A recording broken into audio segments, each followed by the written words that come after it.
Defence সেক্টরের অন্যতম company Garden Reach Shipbuilders and Engineering সেল লিমিটেড। তো গার্ডেন রিচ শিপ বিল্ডার্সের হচ্ছে আমরা ফান্ডামেন্টালসটাকে নিয়ে অ্যানালিসিস করব, দেখবো যে কোম্পানিটা ফান্ডামেন্টালি কতটা সাউন্ড রয়েছে। তো কোম্পানিটা এখন ট্রেড করছে 1720 টাকা 85 পয়সায় এখন ট্রেড করছে। আমরা যদি চলে যাই কোম্পানিটার মার্কেট ক্যাপিটালাইজ হচ্ছে অ্যাপ্রক্স 19,000 কোটি টাকার মার্কেট ক্যাপিটালাইজ, অর্থাৎ এই কোম্পানিটাকে আমরা মিড ক্যাপ টাইপের কোম্পানি হিসাবে কনসিডার করতেই পারি। তো কোম্পানিটার আমরা যদি পিই রেশিও দেখি 53.61 হচ্ছে পিই রেশিও। তো কোম্পানিটার আমরা যদি 52 উইক হাই দেখি, 52 উইক হাই হচ্ছে 2833 টাকা 80 পয়সা হচ্ছে 52 উইক হাই, এবং কোম্পানিটার আমরা যদি 52 উইক লো দেখি 648 টাকা 30 পয়সা হচ্ছে 52 উইক লো। তো কোম্পানিটার একদিনের পারফরমেন্স হচ্ছে 2% নেগেটিভ রিটার্ন জেনারেট করেছে একদিনে। আমরা যদি চলে যাই 5 দিনে হচ্ছে 2.5%-এর মতন নেগেটিভ রিটার্ন জেনারেট করেছে 5 দিনে। এক মাসের পারফরমেন্স দিয়েছে 4%-এর মতন নেগেটিভ রিটার্ন জেনারেট করেছে এক মাসে। 6 মাসের পারফরমেন্স দিয়েছে 118%-এর মতন পজিটিভ রিটার্ন জেনারেট করেছে 6 মাসে। 1 জানুয়ারি থেকে পারফরমেন্স করেছে 97%-এর মতন পজিটিভ রিটার্ন জেনারেট করেছে 1 জানুয়ারি থেকে। আমরা যদি চলে যাই এক বছরে, তো দেখি এক বছরে কীরকম পারফরমেন্স করেছে। তো এক বছরে পারফরমেন্স করেছে 104%-এর মতন পজিটিভ রিটার্ন জেনারেট করেছে এক বছরে। তো ন্যাচারাল ব্যাপার, আমরা জানি যে শর্ট টার্মে সেভাবে ওয়েলথ ক্রিয়েট হয় না স্টক মার্কেট থেকে। যত লং খেলবেন স্টক মার্কেটে তত হচ্ছে ওয়েলথ ক্রিয়েট হয়।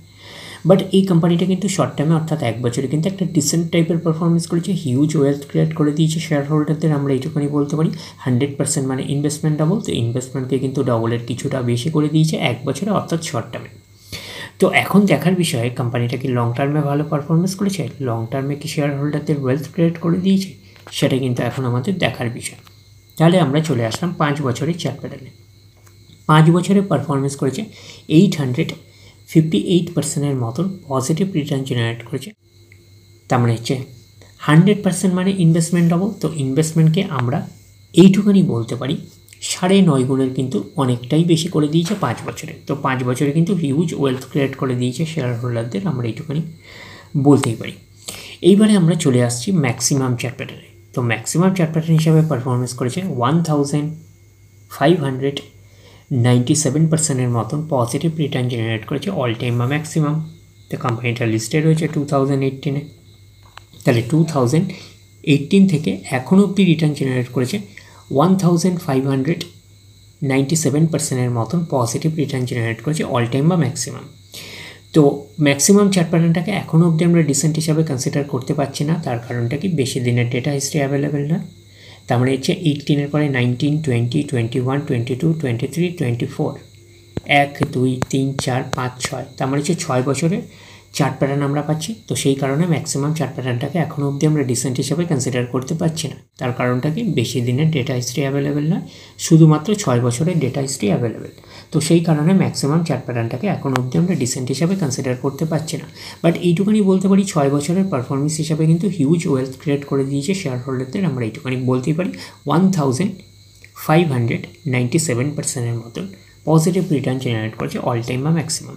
তো এখন দেখার বিষয় কোম্পানিটার হচ্ছে ফান্ডামেন্টালস পার্টের হচ্ছে আরেকটা পার্ট হচ্ছে ব্যালেন্স শিট কতটা সাউন্ড রয়েছে।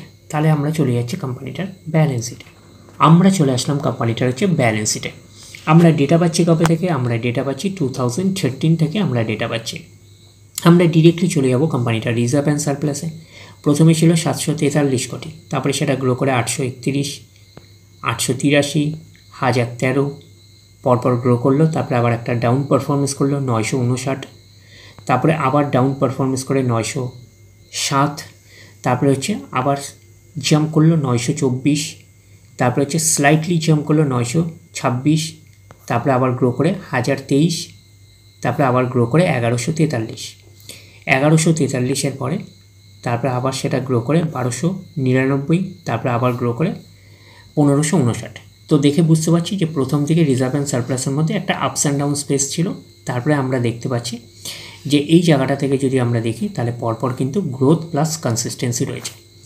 তো এই জায়গাটা থেকে যদি আমরা এক্স্যাক্টলি ক্যালকুলেশন করি, তাহলে কোন জায়গাটা থেকে আমরা যদি এক্স্যাক্টলি ক্যালকুলেশন করি, এই জায়গাটা থেকে যদি আমরা এক্স্যাক্টলি ক্যালকুলেশন করে দেখি, তাহলে হচ্ছে গ্রোথও পাচ্ছে প্লাস কনসিস্টেন্সি পাচ্ছে।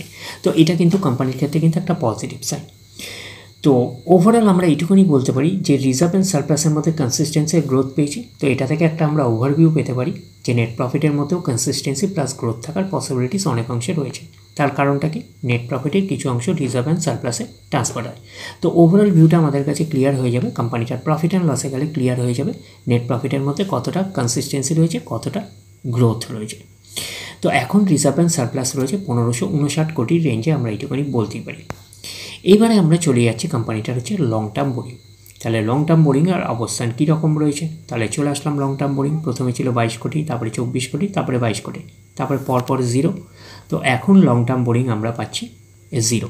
তার মানে এটা কোম্পানির ক্ষেত্রে একটা পজিটিভ সাইন। তার মানেটা কি, কোম্পানির এক্সট্রা কোনো বার্ডেন থাকছে না ইন্টারেস্ট পে করার ব্যাপারে। শর্ট টার্ম বোরিং আমরা যদি দেখি, তাহলে শর্ট টার্ম বোরিংয়ের অবস্থান কী রকম রয়েছে, তো আমরা চলে আসলাম শর্ট টার্ম বোরিং। প্রথম দিকে 0 ছিল, তারপরে 25 কোটি, তারপরে পরপর 0, তারপরে আমরা 0-র পরে এখন দেখতে পাচ্ছি কত, 301, তারপরে এখন রয়েছে কারেন্ট রয়েছে 56 কোটি। তো শর্ট টার্ম বোরিং হচ্ছে ফ্ল্যাকচুয়েটিং ম্যানারে থাকে, প্রতি বছর আপস অ্যান্ড ডাউনস করে। তো আমরা শর্ট টার্ম বোরিংয়ের থেকে বেশি যেটা গুরুত্ব দিই সেটা হচ্ছে লং টার্ম বোরিংকে। তো এখন শর্ট টার্ম বোরিং রয়েছে 56 কোটির রেঞ্জে। এইবারে আমরা চলে যাবো কোম্পানিটার হচ্ছে ক্যাশ অ্যান্ড ক্যাশ ইকুইভ্যালেন্টে, দেখবো ক্যাশ অ্যান্ড ক্যাশ ইকুইভ্যালেন্টের অবস্থান কীরকম রয়েছে। চলে আসলাম ক্যাশ অ্যান্ড ক্যাশ ইকুইভ্যালেন্ট। প্রথমে ছিল 1059, তারপরে হচ্ছে 448, তারপরে হচ্ছে 1734, 1852, 1620, 1022, 1989, 2611, 2281, 2281 পরে আমরা পাচ্ছি 2558, তারপরে হচ্ছে 4328, 3720। তো ওভারঅল আমরা বলতে পারি এই ব্যালেন্স শিটটাকে আমরা 5 স্টার টাইপের ব্যালেন্স শিট হিসাবে কনসিডার করতেই পারি। তো কোম্পানিটা মিড ক্যাপ টাইপের কোম্পানি, তো মিড ক্যাপ টাইপের কোম্পানি হিসাবে ক্যাশটা মোটামুটিভাবে ভালোই রয়েছে, এটুখানি বলতে পারি 3720 কোটির রেঞ্জে। এবং কোম্পানিটার হচ্ছে আমরা কি পেয়েছি, লং টার্ম বোরিং কিন্তু 0, এটা একটা পজিটিভ সাইন। আর শর্ট টার্ম বোরিং হচ্ছে 56 কোটির রেঞ্জে, এটা ফ্ল্যাকচুয়েটিং ম্যানারে থাকে, প্রতি বছর আপস অ্যান্ড ডাউনস করে। আর রিজার্ভ অ্যান্ড সারপ্লাস কিন্তু মোটামুটি ভালোই রয়েছে 1559 কোটির রেঞ্জে, আমরা এইটুখানি বলতে পারি। তো সেই ব্যালেন্স শিটটাকে আমরা 5 স্টার টাইপের ব্যালেন্স শিট হিসাবে কনসিডার করতেই পারি। এইবারে আমরা চলে আসছি কোম্পানিটার হচ্ছে প্রফিট অ্যান্ড লসে। দেখি প্রফিট অ্যান্ড লসে আমরা ডেটা পাচ্ছি কবে থেকে, আমরা ডেটা পাচ্ছি 2015 থেকে আমরা ডেটা পাচ্ছি। আমরা ডিরেক্টলি চলে যাব, 15 না, 2013 থেকে আমরা ডেটা পাচ্ছি। তাহলে 2013 থেকে ডেটা পাচ্ছি, আমরা ডিরেক্টলি চলে যাব কোম্পানিটার হচ্ছে নেট প্রফিটে। তো আমরা চলে আসলাম নেট প্রফিটে, তাহলে আমরা পাচ্ছি কি 132 কোটি, তারপরে সেটা ডাউন পারফরমেন্স করে 117, তারপরে আবার ডাউন পারফরমেন্স করে 52, তারপরে আবার গ্রো করে 164, তারপরে আবার ডাউন পারফরমেন্স করে 11, তারপরে আবার গ্রোথ দেখাতে শুরু করলো 92, তারপরে আবার গ্রো করে 110, 163, পরপর জাম্প, তারপরে আবার একটা ডাউন পারফরমেন্স করে 153, তারপরে সেটা আবার গ্রো করে 190, 190-এর পরে সেটা আবার গ্রো করে 228, 357, 364, 368। তাহলে আমরা দেখে কি বুঝতে পারছি, নেট প্রফিটের মধ্যে প্রথম দিকে একটা স্ট্রাগলিং ফেজ ছিল, আপস অ্যান্ড ডাউনস ছিল। তারপরে কিন্তু কোম্পানি আমরা যদি দেখি এই জায়গাটা থেকে 153-র পর থেকে 153-র পর 190, 228, 357 এবং 368। তো পরপর এই জায়গাটা থেকে একটা কনসিস্টেন্সি প্লাস গ্রোথ দেখাতে শুরু করেছে। তো রিজার্ভ অ্যান্ড সারপ্লাস থেকে সেটাই একটা আমরা ওভারভিউ পেয়েছিলাম যে লাস্টের দিকে কোম্পানিটার মধ্যে কনসিস্টেন্সি এবং গ্রোথ থাকার পসিবিলিটিস অনেক অংশে রয়েছে। তো নেট প্রফিটের মধ্যে কনসিস্টেন্সি প্লাস আমরা গ্রোথ পেয়েছি। তো ওভারঅল কিন্তু এই প্রফিট অ্যান্ড লসটাকেও আমরা 5 স্টার টাইপের প্রফিট অ্যান্ড লস হিসাবে কনসিডার করতেই পারি। এইবারে আমরা চলে যাব কোম্পানিটার হচ্ছে শেয়ার হোল্ডিং প্যাটার্নে, দেখব কার কি অবস্থান রয়েছে। তো শেয়ার হোল্ডিং প্যাটার্নে আমরা চলে আসলাম প্রোমোটার মিন্সকে কোম্পানির ওনার কত পার্সেন্ট স্টেক হোল্ড করে রয়েছে, 74.50।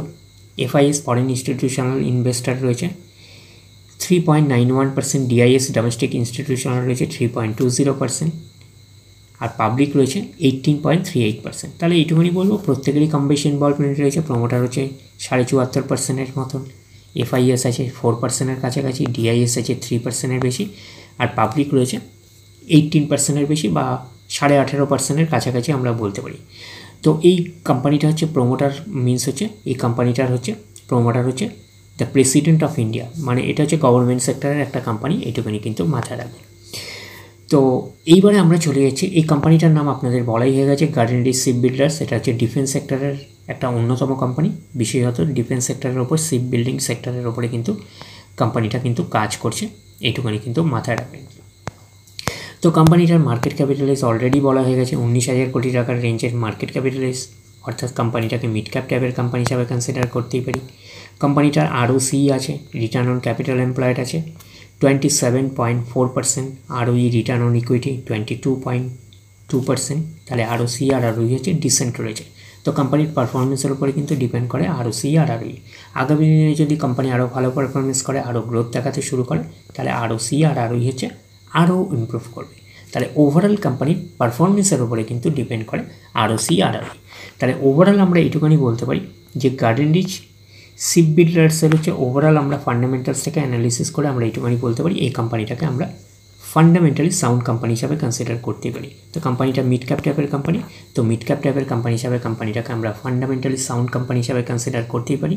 তো ডিরেক্টলি গিয়ে জাম্প করে বাই করবেন না, ফার্দার স্টাডি করার পরে আফটার দ্যাট হচ্ছে আপনারা ডিসাইড করবেন স্টকটা বাই করবেন কি করবেন না। তাহলে এই অবধি, নেক্সট ভিডিওতে আবার আপনাদের সাথে আমার দেখা হচ্ছে। ধন্যবাদ।